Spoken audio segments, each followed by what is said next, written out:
Hello बच्चों, कैसे हो आप सब। आज हम नूतन गुंजन हिंदी पाठमाला कक्षा 6 का चौथा पाठ पढ़ने जा रहे हैं। पाठ का नाम है अक्षय ऊर्जा, भविष्य की ऊर्जा। तो यहाँ पे इस पाठ में पर्यावरण को नुकसान पहुंचाने वाले कारणों को समझाया गया है और उन पर्यावरण को जो नुकसान पहुंचा रहे हैं उनसे हम कैसे निदान ढूंढेंगे, हम उनसे कैसे छुटकारा पाएंगे, वो हमें इस पाठ में बताया गया है। और सुरक्षित ऊर्जा स्रोत जो है उनके बारे में भी हम यहाँ पे सीखेंगे और जल संरक्षण क्यों करना चाहिए, कैसे करना चाहिए, वो भी हमें इस पाठ के माध्यम से बताया गया है। सौर ऊर्जा से चलने वाले उपकरणों के चित्र भी हमें इस पाठ में दिखाए गए हैं और पवन ऊर्जा से चलने वाले यंत्र की डिजाइन कैसे बनती है वो भी हमें इसमें बताया गया है। पर्यावरण को नुकसान ना पहुंचाया जाए उसके लिए हमें क्या क्या करना चाहिए वो हमें इस पाठ के माध्यम से वो हम सीखेंगे। तो ऊर्जा के परंपरागत स्रोतों के अत्यधिक दोहन से पर्यावरण प्रदूषण और भविष्य में इनके समाप्त होने की समस्या खड़ी हो गई है, जिसके लिए तुरंत कोई उपाय किए जाने की जरूरत है। तो लगातार काम करने के बाद हमें थकावट महसूस होती है ना, आपको भी।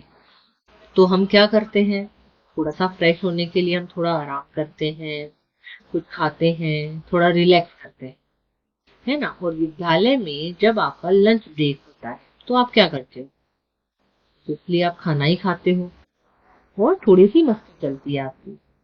तो घर में पंखा है, बल्ब है, रेफ्रिजरेटर है, टीवी है, एसी है, इसको कौन चलाता है, ये किससे चलता है, बिजली से। तो ऊर्जा हमारे तन और मन दोनों की जरूरत है।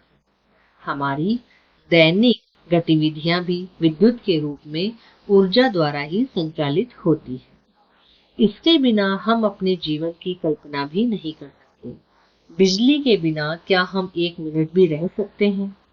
हम मोबाइल फोन, टेलीविजन, जो भी बिजली से चलने वाले यंत्र हैं, हम उनके बिना एक मिनट भी नहीं रह सकते।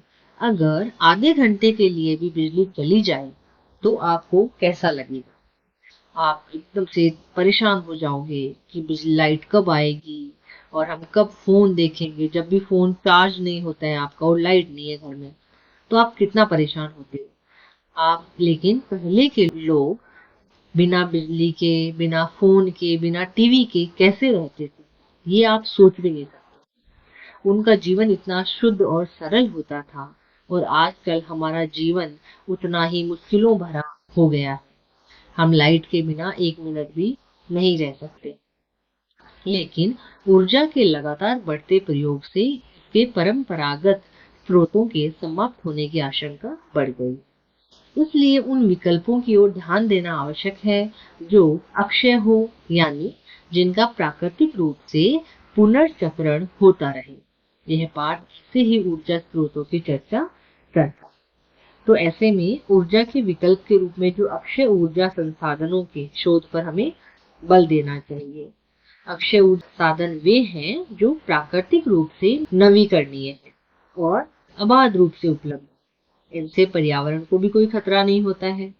अक्षय ऊर्जा संसाधन के रूप में सौर ऊर्जा, जल विद्युत ऊर्जा, पवन ऊर्जा, समुद्र में आने वाले जैसे ज्वार भाटे से प्राप्त ऊर्जा और जैव ऊर्जा का प्रयोग किया जाता है। इनमें से सौर ऊर्जा, पवन ऊर्जा, जल विद्युत और जैव ऊर्जा के उपयोग की दिशा में पहल शुरू हो चुकी है। इन सब के ऊपर काम शुरू हो चुका है और इन सब का उपयोग भी हम लोग करते हैं, जबकि सामुद्रिक ऊर्जा के उपयोग की दिशा में शोध अभी जारी है। तो वर्तमान में विकास की गति को देखते हुए और पर्यावरणीय जरूरतों को ध्यान में रखते हुए यह निश्चय रूप से कहा जा सकता है कि आने वाली सदी में विकास का स्वरूप निर्धारित करने में अक्षय ऊर्जा मुख्य आधार स्तंभ रहेगी।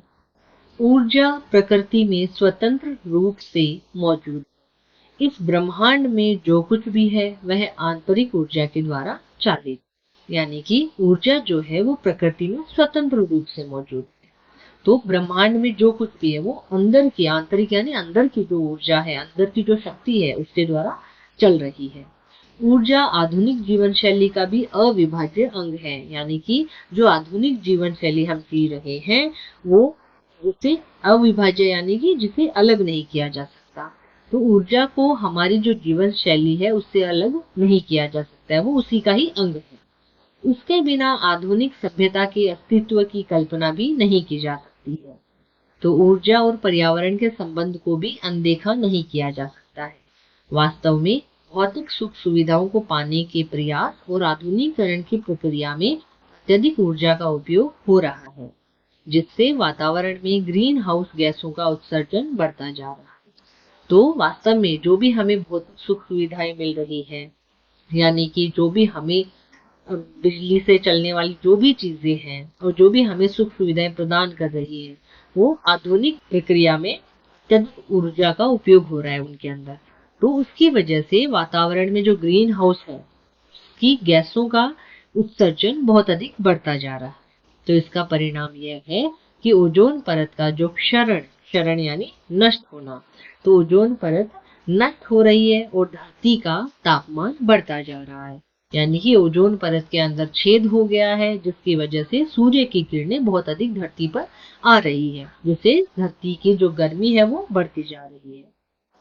इसलिए ऊर्जा के अन्य विकल्पों के विकास और शोध की आवश्यकता महसूस की जा रही है, यानी कि इसलिए ऊर्जा के जो भी विकल्प है जिनसे हमें ऊर्जा मिलती है उनका विकास और उसकी जो शोध है उसके ऊपर जो भी रिसर्च है उसकी आवश्यकता महसूस हो रही है। अभी हमें जिन स्रोतों से हमें ऊर्जा प्राप्त होती है वे दो प्रकार के हैं, अन्वीकरणीय स्रोत और नवीकरणीय स्रोत। तो अन्वीकरणीय स्रोत में नॉन रिन्यूएबल और नवीकरणीय स्रोत रिन्यूएबल। अन्वीकरणीय या परंपरागत स्रोत वे हैं जिनका निर्माण लाखों करोड़ों वर्षों की प्राकृतिक प्रक्रियाओं के फलस्वरूप हुआ है। ये सीमित मात्रा में उपलब्ध है क्योंकि इनका पुनर्भरण का मतलब है दोबारा भरपाई, यानी फिर से प्राप्त हो सकते हैं, संभव नहीं है। तो ये सीमित मात्रा में ही उपलब्ध है क्योंकि ये फिर से हमें प्राप्त नहीं हो सकते हैं, इनकी दोबारा भरपाई नहीं हो सकती है। कोयला, गैस, पेट्रोलियम आदि ऐसे ही परंपरागत स्रोत हैं जो मानवीय कार्यकलापों द्वारा समाप्त हो जाते हैं। अगर हम कोयले को जलाएंगे तो जलने के बाद वो राख बन जाएगा। गैस, पेट्रोलियम ये सब हमें दोबारा वापस नहीं मिल सकते हैं अगर हमने एक बार उसको काम में ले लिया तो। और पर्यावरण के लिए गंभीर खतरा भी है। ऊर्जा के वे विकल्प जो पूर्णीय है और पर्यावरण को कोई हानि नहीं पहुंचाते, उन्हें नवीकरणीय या अक्षय ऊर्जा स्रोतों के रूप में जाना जाता है। अक्षय ऊर्जा स्रोत अबाध रूप से भारी मात्रा में उपलब्ध होने के साथ साथ सुरक्षित और भरोसेमंद है। सौर ऊर्जा, पवन ऊर्जा, जल विद्युत ऊर्जा, ज्वार भाटा से प्राप्त ऊर्जा, जैव ऊर्जा आदि अक्षय ऊर्जा के स्रोतों के रूप में जाने जाते। पहला है सौर ऊर्जा। सूर्य अनंत ऊर्जा का स्रोत और पृथ्वी पर उपलब्ध प्राकृतिक ऊर्जा का मूल आधार भी है।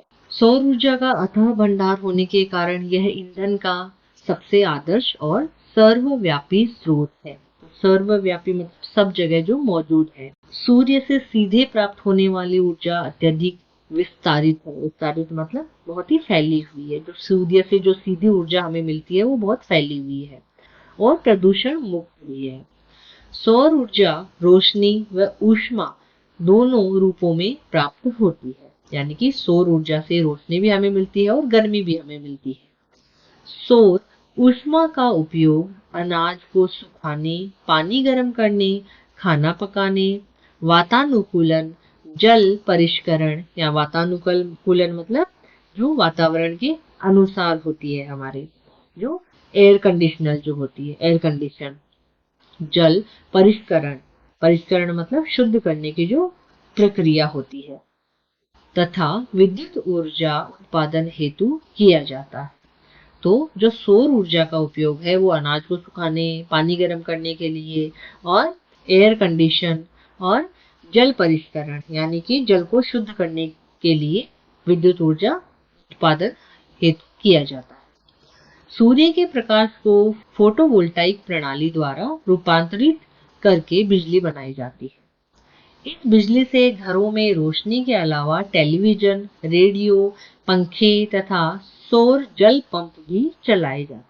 जो ये बिजली बनाई जाती है सूर्य के प्रकाश से, उससे घरों में रोशनी के अलावा टेलीविजन, रेडियो, पंखे, ये सौर जल पंप, ये सब चलाए जाते हैं। रेगिस्तानी, पहाड़ी, द्वीपीय, जंगली इलाके जहां प्रचलित ग्रिड प्रणाली द्वारा आसानी से बिजली नहीं पहुंच पाती है, ऐसे दुर्गम क्षेत्रों के विकास में फोटोवोल्टाइक प्रणाली से चलने वाले यंत्र महत्वपूर्ण भूमिका निभा रहे हैं। आजकल आपने देखा होगा कि हर घर की छत के ऊपर, ज्यादातर घरों की छत के ऊपर या जैसे खेत होते हैं वहां पर ये सोलर प्लेट लगी हुई होती है, जिससे बिजली बनाने का कार्य होता है, जिससे अब खुद के घर की बिजली का काम चल जाता है, उतनी बिजली उनके लिए बच जाती है। सौर जल उष्मक, तो जल उष्मक का अर्थ है बॉयलर, जो पानी बॉयलर होता है उसके प्रयोग से जल की भारी मात्रा को 60 से 70 डिग्री तक गर्म किया जा सकता है। घरेलू प्रयोग और विभिन्न उद्योगों के लिए यह बहुत उपयोगी है। सोलर कुकर आजकल शहरों और गांवों में समान रूप से लोकप्रिय है। उसमें पकाए जाने वाले भोज्य पदार्थ अधिक पौष्टिक और लंबे समय तक ताजा रहते हैं। सौर जल पंप ग्रामीण अंचलों में पेयजल एवं सिंचाई के लिए उपयोगी सिद्ध हो रहे हैं। तो जो सौर ऊर्जा से जो जल पंप चलते हैं वो गांवों में पीने के लिए जो पानी आता है और जो खेती में सिंचाई की जाती है उसके लिए उसका उपयोग बहुत ही अच्छा हो रहा है। सौर वायु ऊष्मक का व्यापक प्रयोग अनाज, चाय पत्ती, लकड़ी, मसाले आदि को सुखाने में किया जाता है।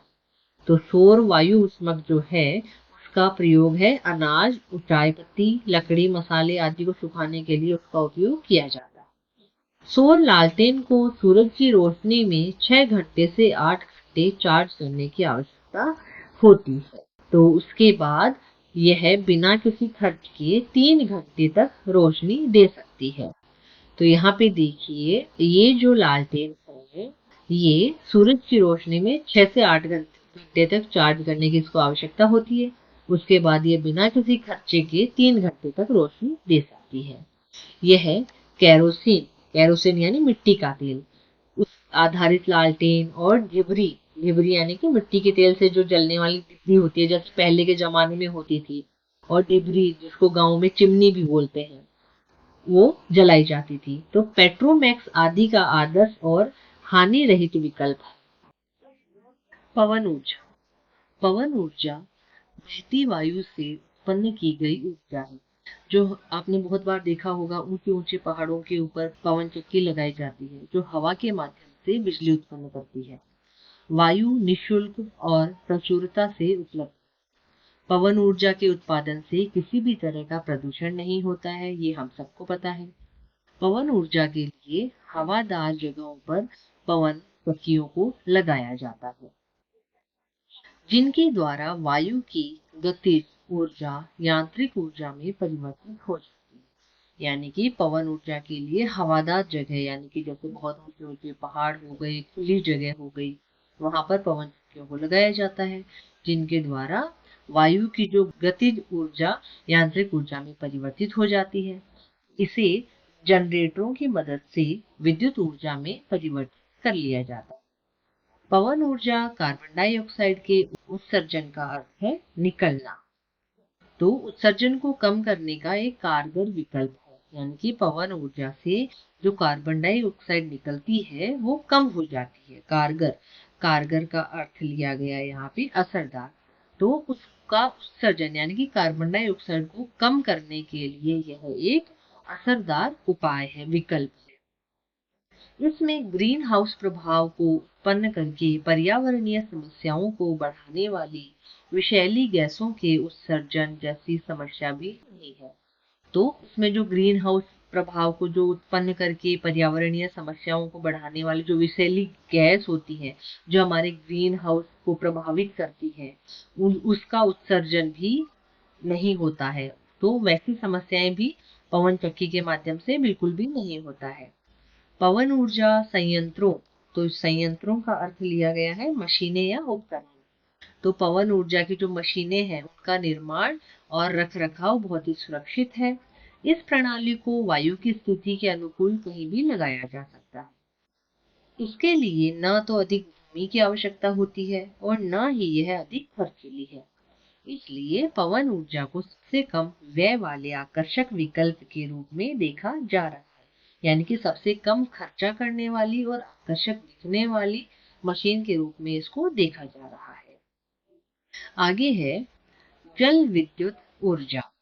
तो जल विद्युत ऊर्जा यहाँ पे दिखाई दे रहा है हमें। गिरते हुए या बहते हुए जल से प्राप्त की गई विद्युत शक्ति को जल विद्युत ऊर्जा कहते हैं। जैसे कि चित्र में यहाँ पे दिखाया गया है कितना बहाव है उसका, तेज गति से। तो जो गिरता हुआ और बहता हुआ जल है उसके द्वारा विद्युत बनाई जाती है, तो उस विद्युत शक्ति को जल विद्युत ऊर्जा कहते हैं। विश्व के संपूर्ण विद्युत शक्ति का 1/3 भाग जल विद्युत से प्राप्त होता है। तो विश्व में जितनी भी बिजली बनती है, जितनी भी विद्युत बनती है, उसका 1/3 भाग जल विद्युत से हमें प्राप्त। उसके उत्पादन के लिए नदियों के किनारे बांध बनाकर प्रचुर मात्रा में पानी जमा किया जाता है, जिसे खुली नहर अथवा नालों द्वारा बिजली घर तक ले जाया जाता है। पानी में निहित, निहित का अर्थ लिया गया यहाँ पे अंदर या स्थित। तो पानी के अंदर गतिज ऊर्जा के उपयोग से बिजली घर स्थित बड़े बड़े टरबाइन चलाए जाते हैं। तो जब बांध बनाकर पानी को वहां पे नदियों के किनारे पे बांध बनाया जाता है, वहां पे पानी को जमा किया जाता है और उस जमा हुए पानी को खुली नहर और नालों के द्वारा बिजली घर में पहुंचाया जाता है। और पानी के अंदर जो गतिज ऊर्जा के उपयोग से बिजली घर में बड़े बड़े टरबाइन चलाए जाते हैं और इन टरबाइनों की यांत्रिक ऊर्जा को विद्युत ऊर्जा में रूपांतरित कर दिया जाता है। तो ये इस प्रोसेस के द्वारा जल विद्युत ऊर्जा बनाई जाती है। जल विद्युत परियोजनाएं सिंचाई, बाढ़ नियंत्रण, पेयजल आपूर्ति, पर्यटन, मत्स्य पालन यानी मछली जो पालते हैं, मछली का जो काम करते हैं, आदि के लिए लाभकारी है। तो जल विद्युत जो परियोजनाएं हैं वो हमारी सिंचाई के लिए, खेतों की जो सिंचाई की जाती है, बाढ़ को नियंत्रित करने के लिए बांध बनाए जाते हैं, पेयजल आपूर्ति यानी कि पूरे शहरों और गांवों में पानी पहुंचाया जाता है, पर्यटन और मत्स्य पालन आदि के लिए भी ये बहुत ही लाभकारी है जल विद्युत परियोजना। सुदूर सुदूर क्षेत्रों में स्थित होने के कारण पिछड़े क्षेत्रों के विकास के लिए भी उपयोगी है। तो दूर जो क्षेत्र उनमें स्थित होने के कारण यह जो पिछड़े हुए क्षेत्र हैं, यानी कि जो शहर से गांव से बहुत दूर है, जिनके पास कोई सुख सुविधाएं नहीं है, उनके विकास के लिए भी यह बहुत ही उपयोगी है। ज्वार भाटा से प्राप्त ऊर्जा। तो समुद्र में आने वाले ज्वार भाटे के कारण, ज्वार भाटा यानी कि जैसे पृथ्वी के ऊपर भूकंप आता है उसी तरीके से समुद्र में जो भूकंप आता है उसको बोलते हैं ज्वार भाटा। तो उस ज्वार भाटे के कारण उत्पन्न होने वाली ऊर्जा को टरबाइनों की मदद से विद्युत में बदल दिया जाता है। इसमें पानी ऊपर चढ़ने और उतरने दोनों स्थितियों में विद्युत शक्ति पैदा होती है। तो चाहे पानी ऊपर चढ़ रहा हो या पानी नीचे उतर रहा हो, दोनों ही स्थितियों में विद्युत पैदा की जाती है। इसे लहर ऊर्जा भी कहते हैं। इन लाइंस को आप अंडरलाइन करते जाओ, इनके छोटे छोटे प्रश्न बहुत बन रहे हैं, एग्जाम में पूछे जा सकते हैं। हालांकि इसका अभी बहुत कम उपयोग प्रारंभ हो पाया है, किंतु निकट भविष्य के लिए इसमें अपार ऊर्जा प्रदान करने की क्षमता निहित है। तो अभी तक इसका उपयोग बहुत ही कम हुआ है, लेकिन आगे आने वाले भविष्य में इसकी ऊर्जा बहुत ही अधिक प्रयोग में लाई जाएगी। जैव ऊर्जा। धरती पर मौजूद संपूर्ण वनस्पति और जीव पदार्थों को बायोमास कहते हैं। इनसे प्राप्त ऊर्जा ही जैव ऊर्जा है।